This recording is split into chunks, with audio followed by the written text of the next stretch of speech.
Eu lembro da fala de uma menina que devia ter 12 anos ou 13 anos, era muito menina, e que estava na casa-abrigo e que tinha acabado de ter um filho. O filho dela estava com 20 dias quando eu estive lá, filho do pai dela. Era vítima de abuso sexual dentro de casa. E ela dizia: eu me sinto bem aqui, porque eu sei que nada vai acontecer comigo. Mas o que eu queria mesmo era poder deitar no colo da minha mãe e poder fazer com que ela me ajudasse a cuidar do meu filho. Pense no que é essa frase de alguém que a mãe, porque era abuso sexual dentro de casa, não podia saber onde ela estava. E pense se isso não é uma revitimização.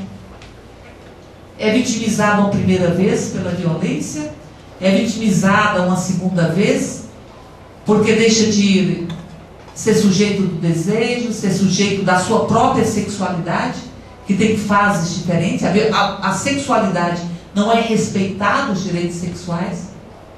Pense no que significa isso numa relação familiar, e pense o que significa você ser mais uma vez revitimizada, estando num local que ninguém sabe onde você está. Por isso a lei, ela fala, tem que trabalhar com as medidas de proteção. E eu conversava com a professora Alessandra, que dizia, um dado recente, que por volta de 65% das leis, das ações, estão sendo arquivadas na vara especializada. Porque a lei, ela diz que você só pode tirar a denúncia na vara ou com o juiz.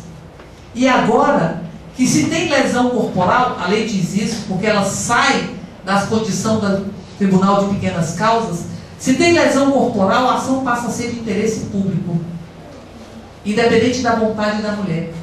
E na quinta-feira passada, o Supremo atestou a constitucionalidade de um artigo da Lei Maria da Penha, que diz que você não pode ter a suspensão condicionada, que você não pode ter uma série de medidas que são naturais de crimes de menor potencial ofensivo. Uma grande vitória. Uma grande vitória. Que partiu do seguinte pressuposto: que não se pode tratar de forma igual os que têm relações desiguais. Desiguais. Que é preciso considerar que há uma carga de opressão histórica com relação às mulheres, e por isso nós temos que ter um Estado que proporcione às mulheres condições de que ela possa se libertar de uma relação que não é apenas afetiva, mas que é uma relação também historicamente de dominação. Foi uma grande vitória. É uma ação afirmativa a Lei Maria da Penha. Como nós defendemos que haja ação afirmativa na reforma política. Eu sou a única mulher a representar o meu partido na comissão de reforma política. E nós estamos defendendo a alternância de gênero. Para cada homem eleito, uma mulher eleita. Porque as mulheres são mais de 50% da sociedade. E pense no que estranheza isso causa. Mas foi assim que a Argentina conseguiu ter mais de 40% de mulheres no parlamento, com reforma política. É assim que nós temos em Cuba e em outros lugares. Porque é preciso considerar que há uma desigualdade, que a disputa não é democrática, a disputa eleitoral entre homens e mulheres. E por isso nós estamos defendendo isso. Defendendo que haja alternância de gênero para que nós possamos romper esse quadro vergonhoso que de 192 países, o Brasil é o 146º em participação das mulheres no parlamento. Nós temos Ruanda, que tem mais mulheres do que o Brasil. Nós temos Venezuela, que tem mais mulheres que o Brasil. Nós temos o Paraguai, o Uruguai, a Argentina, grande parte dos países africanos com mais mulheres no parlamento do que o próprio Brasil. Nós vamos ter que mudar essa lógica para que nós possamos construir uma verdadeira democracia. E por fim, eu queria dizer que, de toda a experiência que eu tenho na Comissão de Direitos Humanos, as mulheres são as que mais denunciam violação de direitos. E as mulheres têm uma coragem muito grande. Muito grande. E se são mulheres e são mães, carregam uma coragem. Uma coragem. Eu lembro da história de uma senhora de Planaltina, que os filhos roubaram uma casa que estava aberta e levaram um patinete.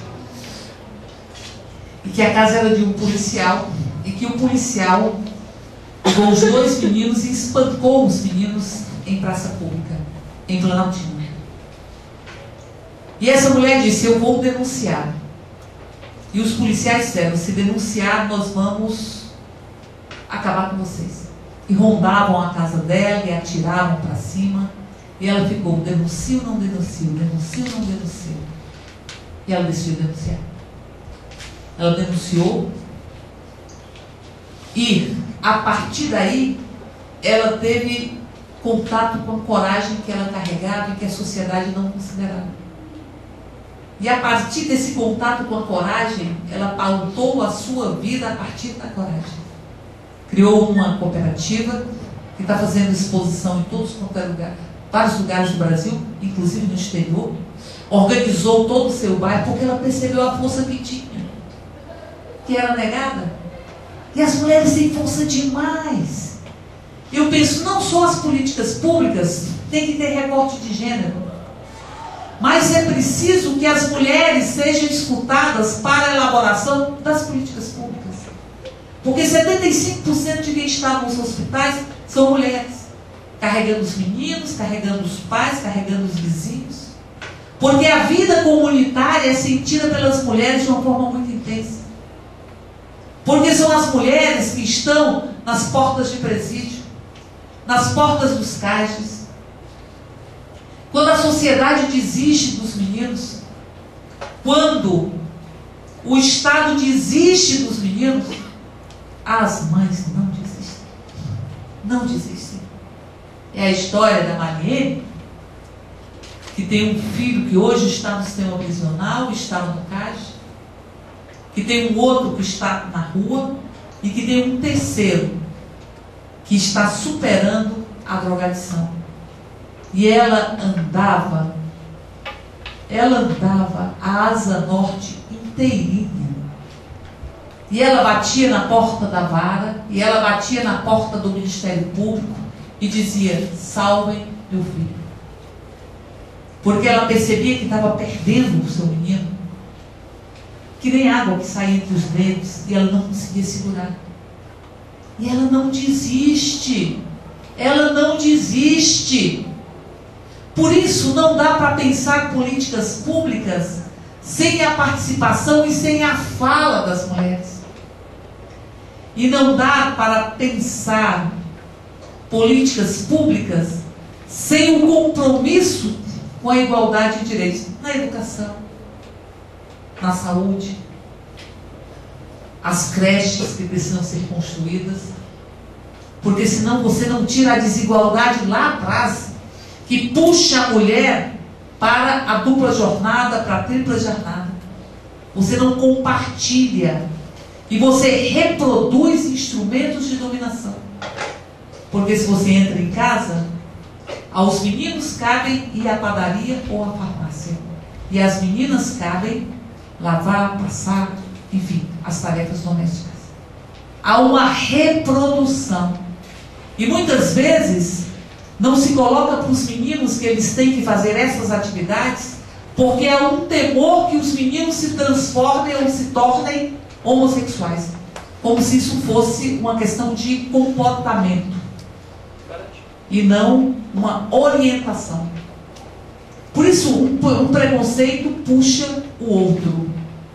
E digo que com tudo isso, com a necessidade de creches, de restaurantes comunitários, que é que nós defendemos, de participação das mulheres através de uma reforma política, de que nós tenhamos efetivamente a aplicação da Lei Maria da Penha, que tenhamos a construção de capacitação, de curso, enfim, do conjunto de políticas públicas, nós estamos reconhecendo que ou avançamos ou ninguém avança mais. Porque aí a gente perde a noção do humano. E reconhecemos que se houver oportunidades e espaço de fala, as mulheres têm todas as condições de superarem muitas vezes o próprio desempenho masculino nesse espaço. Eu encerro dizendo que eu já vi muita mãe entrar em boca de fumo de madrugada para arrancar seus meninos, agarrar traficante pelo colarinho e dizer: soltem meu filho, pular em poço profundo para salvar o seu menino que não sabia nadar e pular sem saber nadar. É coragem demais, demais, que é preciso ser reconhecida, vivenciada e a partir daí pautar todas as nossas ações. Lembro de Simone de Beauvoir, e me calo com isso, quando diz que o que nós mulheres queremos é o poder. Não o poder contra os homens. Até que os homens precisam se libertar também. Precisam ter a oportunidade de acariciar o outro homem, de deitar no colo do outro homem, de chorar no ombro de outro homem, de beijar outro homem, porque as mulheres têm. De expor as suas próprias fragilidades. Mas de Simone de Beauvoir, não o poder contra os homens. E digo eu, não o poder de dirigir instituições falidas. Apenas o poder de sermos nós mesmos. E digo eu, apenas o poder de sermos nós mesmos. E podermos viver plenamente essa mágica, bela, tortuosa, deliciosa condição humana. Por isso, mulheres, vamos à luta.